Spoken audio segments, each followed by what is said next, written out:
आपने कभी सोचा कि क्या होता अगर सारे शो हाइट्स के मेंबर वापस पैदा होते with all of their memories? क्या वो ये बार अपनी जर्नी को आसान बना पाएंगे, या फिर पिछले वाले वीडियो जैसे भी ये वीडियो का एंड भी ट्रैजिक होगा? Well, let's see. शुरुआत करते हैं लूफी से। लूफी काफ़ी ज़्यादा कंफ्यूज हो जाएगा अपनी सारी मेमोरीज को याद करके, बट वो अगेन इसको एक सीक्रेट ही रखेगा ताकि वो फिर से अपने चाइल्डहुड के एस और साबो के साथ पहले जैसी मेमोरीज बना पाए। और ये वाले सिनेरियो में भी वो अपना नीका वाला फ्रूट खाना चाहेगा, क्योंकि उसको वापस अपना गियर 5 वाले पावर चाहिए ही होंगे। बट ये बार शैंक्स अपना हाथ नहीं खोएगा, क्योंकि लूफी को भी पता है कि बैंडिट्स के पीछे नहीं जाना है बदला लेने के लिए। और फिर थोड़े टाइम में लूफी खुद से हाकी को भी प्रैक्टिस करना चालू कर देगा, क्योंकि उसको रेली के साथ वाली ट्रेनिंग याद होगी। तो वो वही प्रिंसिपल यूज करके वापस से हाकी खुद से सीखना चालू करेगा, और ब्लूजैम पायरेट्स को भी वो खुद से ही हरा देगा। और उसके बाद फिर वो एस और साबो को अपने अपने जर्नी पे जाने देगा, क्योंकि उसको पता है कि एस वाइट बेल्ट को ज्वाइन कर लेता है और साबो रेवोल्यूशनरी आर्मी को। फिर 17 की एज में जाके लूफी फाइनली अपनी जर्नी पे निकलेगा, और वही कोबी से मिलेगा वो, और एल्वाइडा से उसको बचाएगा। शेल्स टाउन पे आने से पहले अब हम जोरो की बैक स्टोरी देख लेते हैं। जोरो की बैक स्टोरी अब बहुत ज़्यादा अलग होगी ओरिजिनल स्टोरी के कंपेयर में। अब जब उसको अपनी मेमोरीज याद है, तो वो बचपन में पहले से ही बहुत ज़्यादा हार्ड ट्रेन करेगा, और अपनी पिछली लाइफ की सारी स्वॉर्डमैनशिप की मेमोरीज यूज करके वो कुवीना को आराम से डिफीट कर देगा। और इस बार वो जोरो से कैचअप करेगी, ना कि जोरो उससे। बट ये बार भी ये लोग काफी अच्छे फ्रेंड्स बनी जाएंगे, और अपनी फ्यूचर की मेमोरीज की वजह से जोरो कुवीना को उसके एक्सीडेंट के बारे में भी पहले ही वार्न कर देगा, जिससे ये वाले वर्जन में शी विल बी अलाइव। और बाद में फिर पूरे डोजो में सबसे स्ट्रॉन्गेस्ट स्वॉर्डमैन होने की वजह से जोरो को वारोइची मोंजी मिलती है एज अ गिफ्ट फ्रॉम कुवीना's फादर। और अब इतना स्ट्रॉन्ग होने की वजह से जोरो अपना गांव छोड़ के दूसरे विलेजेस पे जाएगा स्ट्रॉन्ग अपोनेंट्स को ढूंढने के लिए। और इसी वजह से पूरे ईस्ट ब्लू में जोरो का रेपुटेशन काफी अच्छा बन जाता है। और अपनी मेमोरीज याद होने की वजह से अब उसको पता है कि कब लूफी शेल्स टाउन पे आने वाला है, तो वो वहाँ पे थोड़े दिन पहले ही चले जाएगा ताकि वो खुद ही मॉर्गन को हरा दे। और फाइनली फिर वो मिलेगा लूफी से, और दोनों काफ़ी ज़्यादा खुश हो जाएंगे वापस से यूनाइट होकर। दोनों सेलिब्रेट करते हैं और फिर उस टाउन से निकल जाते हैं। और ऑरेंज टाउन पे पहुंचने तक दोनों अपने चाइल्डहुड की मेमोरीज को डिस्कस करते हैं कि इस बार उनके साथ क्या क्या अलग हुआ था। और ऑरेंज टाउन पहुंच जाने के बाद ये लोग देखते हैं कि यहाँ पे नामी ने तो खुद ही बगी और उसकी क्रू को अकेले टेक डाउन कर लिया है। So now it's time for Nami's back story. Nami जब अपनी आंखें खोलती है तो वो देखती है कि उसकी बहन नोजी को उसको कैरी करके लेके जा रही होती है, और चीजें सेम ही चलती है नामी के साथ उसके चाइल्डहुड में। और इस बार वो अपनी मॉम के साथ हर एक मोमेंट को काफी ज्यादा एंजॉय कर रही है। और नामी फिर बचपन से ही दूसरे पायरेट्स की शिप को लूटने और पैसे जमा करने में लग जाती है इन एडवांस। और उसका ये करने का रीजन है, एक तो अपनी फैमिली के लिए बेटर लाइफस्टाइल, और दूसरा टू डील विद आरलोंग। तो नामी रुकी थी आरलोंग के अराइवल के लिए, बट वो आया ही नहीं ये बार। बट ऐसा क्यों हुआ? वेल, डोंट वरी, इसका भी एक रीजन है जो मैं आपको आगे बताऊंगा स्टोरी में। तो फिलहाल के लिए स्टोरी को कंटिन्यू करते हैं। नामी भी काफी ज्यादा कंफ्यूज हो गई है, बट वो अपनी कॉम्बैट स्किल्स को और अच्छे से पॉलिश करेगी, और साथ ही वो अपनी नेविगेशन स्किल्स से भी काम कर रही होगी। और साथ ही अपनी पिछली मेमोरीज की वजह से उसके नेविगेशन स्किल्स ऑलरेडी काफी ज्यादा अच्छे हो गए। फिर फाइनली सालों के बाद नामी का टाइम आ गया है to meet and catch up with Luffy. But उसको भी अपनी बहन और मॉम को छोड़ के नहीं जाना है वहाँ से, उसको मन नहीं है वहाँ से जाने का। बट नोजी को उसको कन्विंस करती है जाने के लिए कि हम अपना ध्यान रख लेंगे एंड यू शुड गो। तो फाइनली फिर नामी ऑरेंज टाउन के लिए निकल जाती है, and that brings us back, जहाँ पे अब लूफी और जोरो नामी से मिलते हैं। नामी फिर ऑरेंज टाउन के मेयर के लिए भी कुछ पैसे छोड़ के जाती है टाउन के सभी लोगों के लिए, जिससे लूफी और जोरो काफी ज्यादा कंफ्यूज हो जाते हैं कि इसको क्या हो गया, ये पैसे कैसे छोड़ के जा रही है। बट जब वो नामी की बैक स्टोरी ये बार सुनते हैं तो उनको रियलाइज हो जाता है कि नामी का जो ऑब्सेशन था मनी के साथ, वो उतना नहीं है इस बार, क्योंकि वो मोस्टली उसके पिछले लाइफ के ट्रॉमा की वजह से आया था। बट ये बार ऐसा कुछ भी नहीं हुआ था। फिर तीनों मिलकर काफी ज्यादा खुश हो जाते हैं, और साथ ही अपनी स्टोरी शेयर करते हुए जाते हैं सिरप विलेज पे। और उस विलेज पे पहुंचने के बाद वो लोग कोस्ट पे देखते हैं कि वहाँ पे ऑलरेडी गोइंग मैरी खड़ी हुई है, और उसके अंदर है उसॉप। देखो, अब उसॉप की बैक स्टोरी कवर करते हैं। वेल, उसॉप अपनी आंखें खोलता है और देखता है कि उसकी मॉम अभी भी जिंदा है, बट अगेन वो बीमारी है। तो ये बार वो अपनी मॉम के साथ ज़्यादा टाइम स्पेंड करता है, और साथ ही वो उन्हें अपनी पिछले लाइफ के बैटल्स की स्टोरी सुनाता है। और जब उसकी मॉम की डेथ हो जाती है, उसके बाद उसा वापस काया के साथ एक अच्छा बॉन्ड बनाता है, और कैप्टन कूरो का प्लान वो पहले ही फेल कर देता है, क्योंकि देखो इस बार उसको उसके सारे मूव पता है। और आपको तो पता है कि उसा उसे ट्रैप्स और ट्रिक्स यूज करके आराम से कैप्टन कूरो के प्लान को बहुत पहले ही फेल कर देगा। और साथ ही वो काया को रिक्वेस्ट करेगा गोइंग मैरी गिफ्ट करने के लिए, और काया उसे वो गिफ्ट भी कर देगी, क्योंकि उसने कैप्टन कूरो को विलेज से भगा दिया था। तो वो काफी ज्यादा इंप्रेस्ड हो गई होगी उससे। और फिर वही शिप लेके Usopp was waiting for Luffy, and here we are. Luffy और बाकी सब फाइनली उसॉप से रियूनाइट हो जाते हैं। लूफी काफी ज्यादा खुश हो जाता है, क्योंकि उसॉप ने अकेले ही सब कुछ पहले ही संभाल लिया यहाँ पे। फिर उसके बाद क्रू अब निकलेगी बराटी के लिए, और बराटी पहुंचते हुए रास्ते में ही उसॉप अपनी क्रू को सारे न्यू वेपन्स बताता है जो उसने अपनी प्रीवियस मेमोरी यूज करके बनाया है। एंड सही में वो काफी ज्यादा कूल है। बट बराटी में पहुंच के लोग क्या देखते हैं, सभी शेफ्स इनका अच्छे से वेलकम कर रहे हैं और साथ ही इनको ट्रीट दे रहे हैं। और खाना देखे तो लूफी ऑब्वियसली बौखला ही जाता है। बट फिर उन्हें उतने में दिखता है सांजी भाग के आते हैं इनसे मिलने के लिए रोते हुए। ये बार सांजी का चाइल्डहुड काफी ज्यादा बेटर था compare to the original story. उसकी मॉम इस बार भी मरी थी, बट उसका विल पावर और स्ट्रॉन्ग बनने का जो मोटिवेशन था वो बहुत ज्यादा था इस बार, जिससे उसको आइसोलेशन और बुली होने से कोई भी प्रॉब्लम नहीं थी। ये बार उसने बहुत ज्यादा ट्रेन किया था खुद की किकिंग स्टाइल और साथ ही हाकी को, और एक टाइम पे तो उसने अपने तीनों भाइयों को अकेले ही निपटा दिया था, जिससे उसने अपने फादर से फाइट ले लिया था और ऑब्वियसली वो हार गया था, जिससे उसके बाद वो जर्मा किंगडम को छोड़ के वहां से निकल जाता है। और तभी वो जेफ और बाकी सबसे मिलता है, क्योंकि उसको पता है कि किधर और कब वो लोग आने वाले हैं। एंड ये बार वो जेफ के लिए काफी ज्यादा ग्रेटफुल होता है, और साथ ही ये वाले इंसिडेंट में उसने जेफ के साथ अपना खाना भी शेयर किया था, क्योंकि उसको पता है इस बार कि जेफ के बैग में बिल्कुल भी खाना नहीं है। और अब बराटी पे सब कुछ अच्छा करने के बाद सांजी रुका था फॉर अराइवल ऑफ लूफी, और इतने में अब क्रिक पायरेट्स एंट्री ले लेते हैं, जिससे अब पूरी क्रू लड़ने वाली है क्रिक पायरेट से, और अब सब लोग रेडी हो गए हैं। ये लोग बहुत जल्दी उनको टेक डाउन कर लेते हैं। आई मीन मीहॉक के आने से पहले वो लोग उन्हें हरा देते हैं, जिससे मीहॉक काफी ज्यादा इंप्रेस हो जाता है, और साथ ही उसको जोरो में कुछ स्पेशल सेंस होता है, जिससे वो जोरो को फाइट के लिए चैलेंज भी करता है। बट जोरो ऑब्वियसली मना कर देता है। उसको पता है कि वो बुरी तरह से हारने वाला है, वो अभी के लिए उसे मना कर देता है, बट उसको पता है कि वो फ्यूचर में जाकर जरूर से एक डुएल करेगा। फिर अब नामी सबको अपने होम टाउन लेके जाती है और अपनी मॉम और साथ ही अपनी बहन नोजिको से मिलवाती है। ये लोग सब मिलकर बहुत ज्यादा बड़ी सी फीस्ट करते हैं, और ये टाइम को नामी काफी ज्यादा अप्रिशिएट करती है और एंजॉय करती है। फिर नामी अपनी मॉम और बहन को ये भी बोलती है कि अब वो थोड़े टाइम तक घर नहीं आ पाएगी, आई मीन थोड़े सालों तक नहीं आ पाएगी। एंड उसके घर वाले ऑब्वियसली सपोर्टिव है, वो उसको मना नहीं करेंगे, वो उसे जाने देंगे। और फिर उसके बाद ये अब क्रू रुकेगी लोक टाउन पे। ये बार भी ये लोग सब कुछ करेंगे जैसे वो लोग ने ओरिजिनल स्टोरी में किया था, but with some small changes. Buggy pirate इस बार यहाँ पे नहीं आएगी पंगा लेने लूफी से, क्योंकि बगी ने पहले ही ऑरेंज टाउन में देख लिया था कि ये लोग कितने ज्यादा स्ट्रॉन्ग है। एंड उसा भी आराम से डैडी मास्टरसन को हरा देगा अपनी स्नाइपिंग स्किल्स यूज करके। नामी भी अपनी मस्त शॉपिंग में लगी होगी, और दोरो अपनी चाइल्डहुड फ्रेंड क्वीना से मिलेगा, क्योंकि देखो क्वीना इस बार मरी नहीं है, तो वो पूरे वर्ल्ड में ट्रैवल करेगी अच्छी और स्ट्रॉन्ग फोर्स ढूंढने के लिए। और ऑब्वियसली अपनी मेमोरीज की वजह से ये लोग स्मोकर को आराम से डॉज करके भाग जाएंगे। वो लोग को स्मोकर की लोकेशन अच्छे से पता है। एंड फिर अगेन ये लोग अब ओरिजिनल स्टोरी जैसे ही प्लेज लेते हैं यहाँ पे। एंड ये बार ये लोग काम बेल्ट से होके जाएंगे, क्योंकि इनको लबून का भी ध्यान रखना है, और यहाँ पे ये लोग क्रोकस से भी मिलेंगे, जिससे उनकी काफी अच्छी फ्रेंडशिप हो जाएगी। और साथ ही ये लोग उसको बोलेंगे कि हम ब्रुक को भी साथ में लेके आएंगे अगली बार। ऑब्वियसली क्रोकस कंफ्यूज होकर पूछेगा कि तुम लोग ब्रुक को कैसे जानते हो, बट हमें पता है कि लूफी उसको सीधा जवाब नहीं देने वाला है। और उसके बाद अब क्रू जाएगी दीदी के पास, वो लोग उसको डायरेक्टली बता देगी कि वो लोग जानते हैं हु यू आर। वो कंफ्यूज हो जाएगी कि इनको कैसे पता कि ये प्रिंसेस है, बट उसके बाद भी कोई चॉइस भी नहीं है हेल्प के लिए, जिससे वो रेडी हो जाएगी इनके साथ जाने के लिए। और जब वो देखेगी कि जोरो ने सारे बाउंटी हंटर्स को आराम से खुद से टेक डाउन कर लिया है, और साथ ही ये लोग मिस्टर फाय और मिस वैलेंटाइन दोनों को ही बहुत आराम से हरा देते हैं, जिससे वीवी काफी ज्यादा खुश हो जाएगी कि इसने सही जन पे ट्रस्ट करी है हेल्प के लिए। और लिटिल गार्डन पे अपनी क्रू बहुत जल्दी मिस्टर 3 को भी हरा देगी, और जायंट्स के बीच की लड़ाई भी रोक देगी।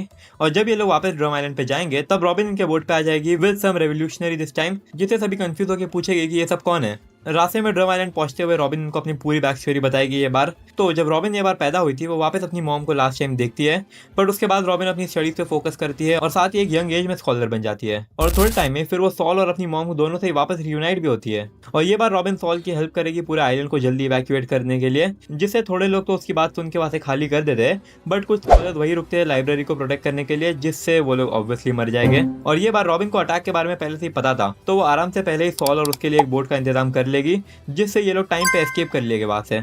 और इसी पॉइंट से रॉबिन और सॉल दोनों के सर पे बाउंटी लग जाएगी, और ये पॉइंट पे तो सॉल रॉबिन के लिए एक फादर फिगर टाइप भी बन जाएगा, जिससे वो मरीन से लड़के हमेशा रॉबिन को प्रोटेक्ट करता है। जब फिर ये लोग ओहारा आइलैंड पे जाते हैं सभी डेड लोग को रिस्पेक्ट देने के लिए, तभी वो लोग देखते हैं कि वहाँ पे ड्रैगन और डॉक्टर वेगापंक दोनों ही खड़े हैं। और जब ये लोग ड्रैगन से रेवोल्यूशनरी आर्मी और साथ ही मरीन्स के बारे में कॉन्वो करते हैं, उसके बाद सॉल और रॉबिन दोनों ही रेवोल्यूशनरी आर्मी को ज्वाइन कर लेते हैं, जिससे लूफी से मिलने तक मतलब ये टाइमलाइन तक रॉबिन रेवोल्यूशनरी आर्मी को सर्व करती आई है। और साथ ही उसने खुद की स्किल्स और स्ट्रेंथ पे काफी ज्यादा काम किया इस बार। फिर ये लोग ड्रम आइलैंड पे पहुंच जाएंगे, वहाँ पे जाके लोग देखते हैं कि चॉपर भी खुद इनके लिए रुका है वहाँ पे। तो चलो अब चॉपर की बैक स्टोरी देख लेते हैं। तो सबसे पहले तो चॉपर ये बार अपना टाइम काफी ज्यादा एंजॉय करता है विद डॉक्टर हेयरलक, क्योंकि उसको पता है कि ये टाइम बहुत जल्दी खत्म होने वाला है। बट वो डॉक्टर के मरने से पहले उस डॉक्टर का जो ड्रीम था स्नो में चेरी ब्लॉसम को ब्लूम करना, उस ड्रीम को अचीव करने के लिए चॉपर उनकी काफी ज्यादा हेल्प करेगा। एंड फिर उसके बाद चॉपर डॉक्टर कुरेहा के साथ रहने लग जाएगा। एंड लेटर फिर चॉपर एस से भी मिलता है जब वो ब्लैक बियर्ड को ढूंढने के लिए आया था इस आइलैंड पे। एंड चॉपर एस को ये भी बोलता है कि सून अलाबास्टा पे you will meet with Luffy.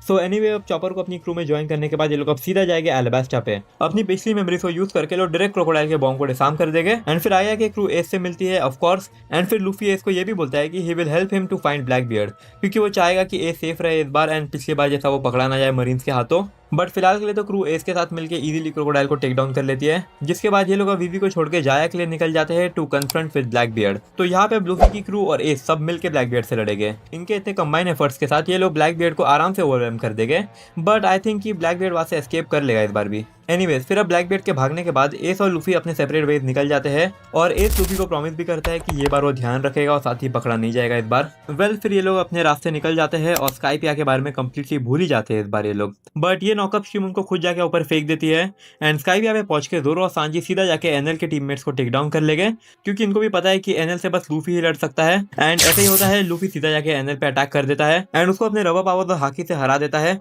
जिससे एनएल खुद भी बहुत ज्यादा शॉक हो जाता है। बट खैर उसके बाद अब क्रू होगी long ring long land island पे। तो ये बार कैसा होगा इनका इंटरेक्शन आओकी जी के सामने? Well sorry to disappoint you, but ये बार इनको आओकी जी से लड़ना ही नहीं पड़ेगा, क्योंकि देखो सॉल ये बार जिंदा है तो वो आओकी जी के साथ कांटेक्ट में ही रहेगा इस बार, जिससे आओकी जी निको रॉबिन के बारे में ऑलरेडी जानता होगा एंड साथ ही वो उसको अरेस्ट करने का अटेम्प्ट नहीं करेगा। वो बस उनको वार्न करके निकल जाएगा कि इज्जत में रहना एंड ज्यादा कुछ हरकत करने की जरूरत नहीं है। जिसके बाद अब क्रू जाएगी वाटर 7 पे। यहाँ पे ये लोग फ्रैंकी से मिलेंगे जो टॉम के साथ रुका होगा वहाँ पे, और फ्रैंकी से थोड़ा बहुत बातें करने के बाद फ्रैंकी इनको सीधा 1000 सनी बताता है जो उसने ऑलरेडी बना के रखा है। जिसके बाद सब लोग शिप को देखने में काफी ज्यादा बिजी रहते हैं, बट फ्रैंकी लूफी को अपनी बैक स्टोरी बताता है कि कैसे सब कुछ हुआ था इस बार उसके साथ। फिर उसका पूरा बचपन एकदम सेम जाता है ओरिजिनल स्टोरी जैसे ही, बट ये बार फ्रैंकी अपनी वॉरशिप्स पे सिक्योरिटी सिस्टम इंस्टॉल कर लेता है अपनी पिछली लाइफ की मेमोरीज और नॉलेज को यूज करके, जिससे स्पैंडम कभी कंट्रोल ही नहीं कर पाएगा इनकी शिप्स को। और साथ ही फ्रैंकी सबको CP9 के बारे में ऑलरेडी बता के रखता है, उनके लुक्स को डिस्क्राइब करके रखता है, जिससे जब CP9 आते हैं यहाँ पे वो लोग के लिए अंडरकवर रहना बहुत मुश्किल हो जाता है, जिससे लूफी और बाकी सब बहुत ज्यादा इंप्रेस हो जाएगी फ्रैंकी से। फिर जब ये लोग ऐसे निकलने वाले होंगे तब लूफी का एनकाउंटर होगा गार्प से, और ये टाइम लूफी अच्छा स्टैंड रख पाता है अपना गार्प के सामने, बट ऑब्वियसली गार्प अभी भी बहुत ज्यादा स्ट्रॉन्ग है उससे। खैर उसके बाद अब क्रू जाएगी फ्लोरियन ट्रायंगल पे, जहाँ पे ये लोग मिलते हैं ब्रुक से, जो काफी ज्यादा दुखी और सैड होता है 50 साल के लोनलीनेस की वजह से। क्योंकि देखो ब्रुक ये बार भी ट्राई करता है अपनी क्रू को बचाने के लिए, बट स्टिल वो फेल हो जाएगा उनको बचाने में, जिससे उसको वापस पूरे 50 साल लोनलीनेस में बचाने पड़ेंगे। तो ब्रुक की हेल्प से लूफी और बाकी सब मोरियो को आराम से टेक डाउन कर लेंगे बहुत जल्दी ही, जिससे और तो वापस जागा ही नहीं होगा। एंड इसी विन के बाद शो हैट्स ने अपने सारे एनिमीज को हरा दिया है ग्रैंड लाइन में, एंड इसी वजह से अब शो हैट ज्यादा स्पॉटलाइट में आ जाएगी compare to the original story. Sabaody Archipelago में जाके लोग सीधा इस बार में जाते हैं, बट वो लोग को रेली वहाँ पे मिलता नहीं है। तो लूफी अब ह्यूमन ऑक्शन हाउस पे जाता है उसको ढूंढने के लिए, जहाँ पे वो वापस सेलेस्टियल ड्रैगन को टेक डाउन कर लेता है और रेली की मदद से वो पूरे हाउस को ही टेक डाउन कर देता है। किजारू और बाकी सब लोग ये बार भी आएंगे इनके पीछे, बट शो hats will manage to escape from there. और मरीन अब सबॉडी पे है तो शो हैट्स को कोई दूसरा आइलैंड ढूंढना होगा अपनी शिप को डॉक करने के लिए। एंड थोड़े टाइम वहाँ पे रेस्ट करने के बाद ये लोग अपनी जर्नी कंटिन्यू करेंगे टू फिशमैन आइलैंड, और वहाँ जाके लोग इमीडिएटली जिम्बे से मिलते हैं। जिम्बे ने यहाँ पे होडी जोन तो सबको खुद ही टेक डाउन कर लिया अकेले।